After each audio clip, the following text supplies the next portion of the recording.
আপনারা সবাই কেমন আছেন? আশা করি আপনারা যেখানে আছেন সবাই ভালো আছেন, সুস্থ আছেন। আজকে একটি মাছের রেসিপি আপনাদেরকে করে দেখাবো। আপনারা দেখছেন রন্ধন বিচিত্রা, আমি সঞ্জনা। আমাদের আজকের রেসিপি গোবিন্দ কাতলা। তো চলুন গোবিন্দ কাতলাটা করতে কী লাগছে দেখে নেব। গোবিন্দ কাতলাটা করার জন্য এখানে একটা মশলা করব। তার জন্য নিয়ে নিয়েছি কিছুটা কাজু বাদাম, পোস্ত, গোবিন্দভোগ চাল, 3-4টে কাঁচা লঙ্কা, 1 টুকরো আদা। এগুলোকে ভালোভাবে শিলে বেটে নেব। মাছটা রান্না করার জন্য এখানে কাতলা মাছের 4টে টুকরো নিয়েছি। মাছটা কিন্তু খুব বড় ছিল, দেখুন টুকরোগুলো কত বড় বড়। তো গাদা নিয়েছি 2 টুকরো, পেটি নিয়েছি 2 টুকরো। এখন সামান্য একটু নুন দিয়ে মাখিয়ে নেব। এখানে হলুদ গুঁড়ো আর লঙ্কার গুঁড়োটা ব্যবহার করবেন না, সামান্য একটু নুন দিয়ে ম্যারিনেট করে নেবেন। নুনটা দিয়ে মাছটা মাখানো হয়ে গেছে। এখন কড়াইয়ে তেল দিয়ে সামান্য একটু তেলটা গরম করব আর অল্প করে মাছটা ভেজে নেব, বেশি এটা ডিপ ফ্রাই করব না। মাছটা ভাজার জন্য গ্যাস অন করে কড়াইটা বসিয়ে দিয়েছি। এই সময় গ্যাসের ফ্লেমটা হাইতে রেখেছি। পরিমাণ মতো সর্ষের তেলটা দিয়ে দিলাম। একটা সাঁড়াশি দিয়ে কড়াইটা একটু নাড়িয়ে দিলাম। তেলটা যেন কড়াইয়ের গায়ের মধ্যে লেগে যায় আর মাছটা যেন ভালো ভাজা হয়। কাঁকরোলের ঝাল বড়াটা করার জন্য কড়াইয়ে পরিমাণ মতো সর্ষের তেলটা দিয়ে দিলাম। তেলটা গরম হওয়ার ফলে ধোঁয়াটা উঠছে, দেখুন। এতে বুঝে নিতে হবে যে তেলটা ভালোভাবে গরম হয়ে গেছে। এখন মাছগুলো দিয়ে দেব।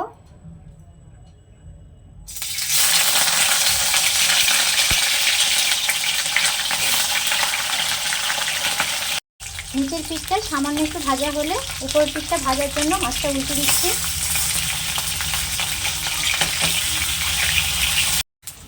তোমরা যারা আজকে আমার মাছের এই রেসিপিটা দেখছো, তো তোমাদের উদ্দেশ্যে একটা কথা বলছি যে মাছ যখন ভাজবে তখন খুন্তি দিয়ে বারে বারে নাড়াচাড়া করবে না। এর ফলে কি হয়, মাছটা ভেঙে যাওয়ার সম্ভাবনা থাকে। তো 2 থেকে 3 মিনিট পর মাছটা আলতো হাতে এভাবে একটু উল্টিয়ে দেবে।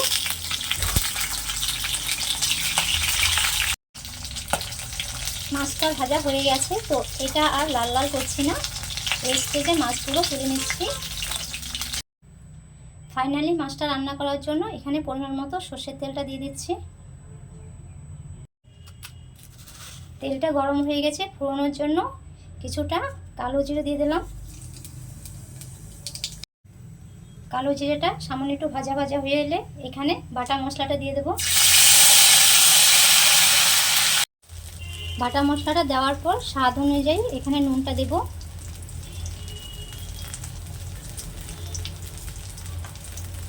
নুনটা দিয়ে মশলাটা ভালোভাবে একটু ভেজে নেব। এই সময় গ্যাসের ফ্লেমটা লোতে রাখবে, তা না হলে মশলাটা পুড়ে যাওয়ার সম্ভাবনা থাকবে।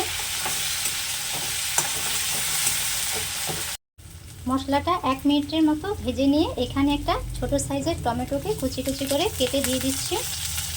টমেটো দেওয়ার পর মশলাটা ভালোভাবে নেড়ে চেড়ে নেবে। যে বাটিতে বাটা মশলাটা রেখেছিলাম এখানে সামান্য একটু জল দিয়ে বাটিটা ধুয়ে মশলার মধ্যে দিয়ে দেব। তো হাত দিয়ে আমি বাটিটা ধুয়ে নিলাম। অন্তরের ভালোবাসা আর হাতের ছোঁয়ায় বাটি ধুয়ে জলটা দেবে, দেখবে রান্নাটা খুব টেস্ট হবে। 2 থেকে 3 মিনিট ভালোভাবে নাড়াচাড়া করে মশলাটা কষিয়ে নিয়েছি। এই দেখো মশলা থেকে তেলটা ছাড়তে শুরু করেছে।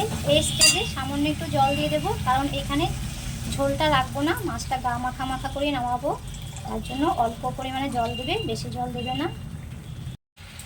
জলটা দেওয়ার পরে গ্যাসের ফ্লেমটা হাইতে রেখে মশলা জলটা ভালোভাবে ফুটিয়ে নেবে। মশলার জলটা ফুটতে শুরু করেছে। এই স্টেজে ভাজা মাছগুলো এখানে অ্যাড করবে। মাছটা দেওয়া হয়ে গেলে গ্যাসের ফ্লেমটা লো টু মিডিয়ামে রেখে সামান্য একটু ফুটিয়ে নেবে। মাছটা দেওয়ার পর সামান্য একটু ফুটে উঠলে এখানে টক দইটা অ্যাড করবেন। 2 চামচের মতো টক দইটা দিয়ে দিলাম। টক দইটা দেওয়ার পর আলতো হাতে একটু নাড়াচাড়া করে নেবেন। এখন সামান্য একটু চিনি দিয়ে দেব। আর ওপর থেকে 3-4টে কাঁচা লঙ্কা চেরা ছড়িয়ে দেব। কাঁচা লঙ্কাটা দেওয়ার পর একটা ঢাকা দিয়ে 2-3 মিনিটের মতো ঢেকে দেবেন। গোবিন্দ কাতলাটা রেডি হয়ে গেছে। এখন একটা অন্য পাত্রে তুলে নেব।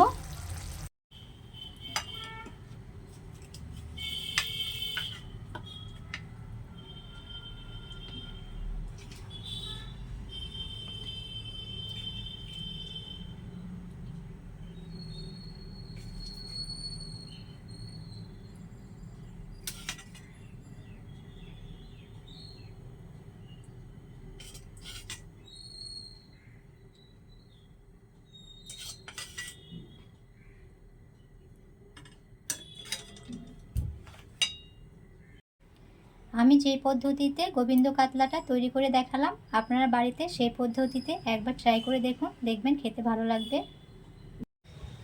গোবিন্দ কাতলা এই রেসিপিটি আপনাদের কেমন লাগলো কমেন্টে জানাবেন।